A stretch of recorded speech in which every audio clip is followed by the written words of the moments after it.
Thunderbolts का trailer देखकर एक ही बात समझ आई। ये कोई आम सुपर हीरो फिल्म नहीं होने वाली। हर किरदार टूटा हुआ है और यही इसे खास बनाता है। मार्वल इस बार इमोशन और एक्शन दोनों लेकर आया है। सेंट्री और वॉइड की झलक ने ट्रेलर को अगले लेवल पर पहुंचा दिया। ट्रेलर ने वाकई माहौल बना दिया है।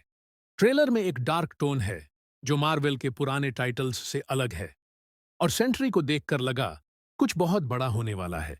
इस बार हीरो चमकते हुए नहीं आएंगे, ये लोग गहराई से उठकर लड़ेंगे। ट्रेलर ने दिल जीत लिया।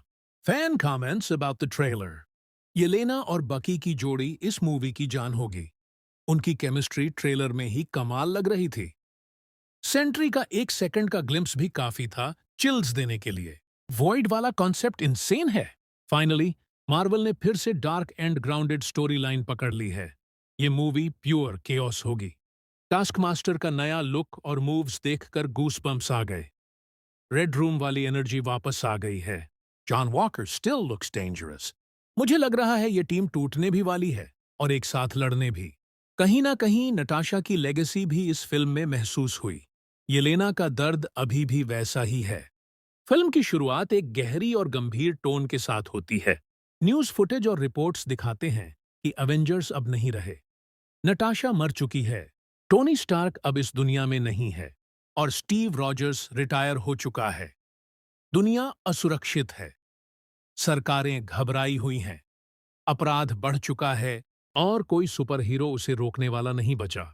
इसी माहौल में सामने आती है वैलेंटीना अलेग्रा दे फॉन्टेन, एक चालाक, धूर्त और पावरफुल महिला जो सरकार के लिए गुप्त मिशन चलाती है। उसकी सोच साफ है। दुनिया को अब नायक नहीं चाहिए। दुनिया को चाहिए ऐसे लोग जो गंदा काम कर सकें मेरे इशारों पर। और इसी सोच के तहत जन्म होता है Thunderbolts team.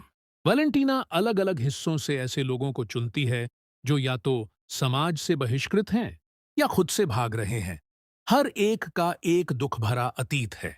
Yelena Belova, black window की बहन, अपनी बहन नटाशा की मौत के बाद टूट चुकी है। अकेले रह रही है, खुद को दोष दे रही है। वैलेंटीना उसे एक नया मकसद देती है, वापस लड़ने का।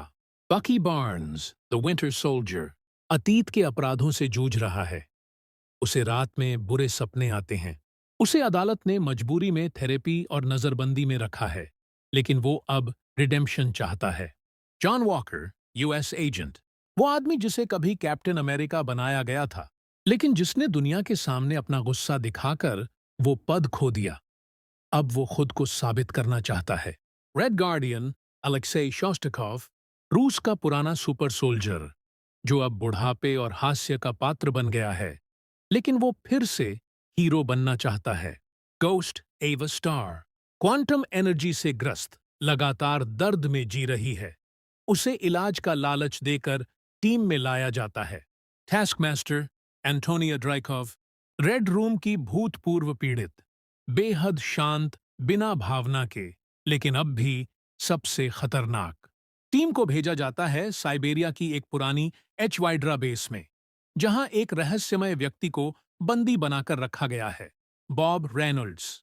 वो कमजोर, डरा हुआ और मानसिक रूप से अस्थिर है, लेकिन वैलेंटीना के अनुसार वह एक बेहद ताकतवर हथियार है, द सेंट्री।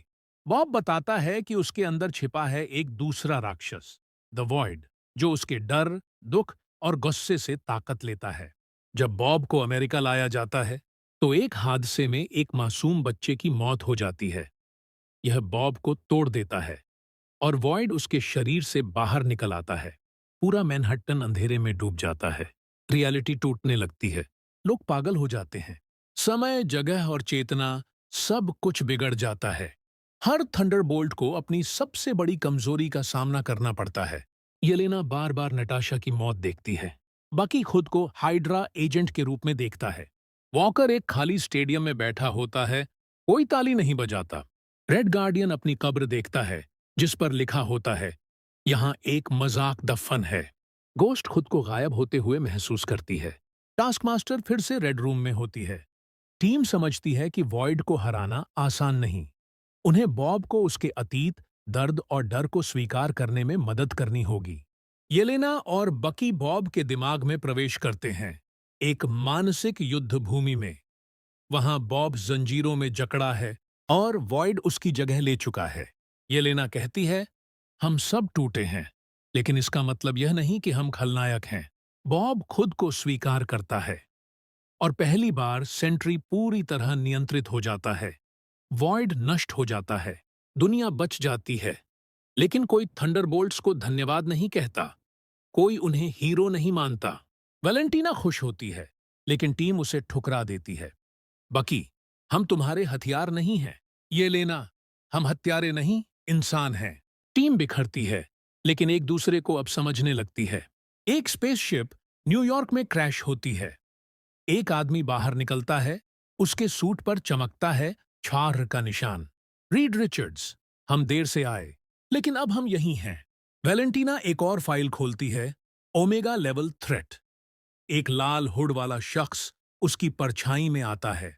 वैलेंटीना, हमें एक नई टीम चाहिए। Title card, dark rain coming soon. अंदरूनी संघर्ष, हर किरदार खुद से लड़ रहा है, अपनी पहचान, अपने पापों और अपने डर से। रिडेम्पशन, असली जीत तब होती है जब कोई खुद को माफ करता है। हीरो वो हैं जो ताली के बिना सही काम करें।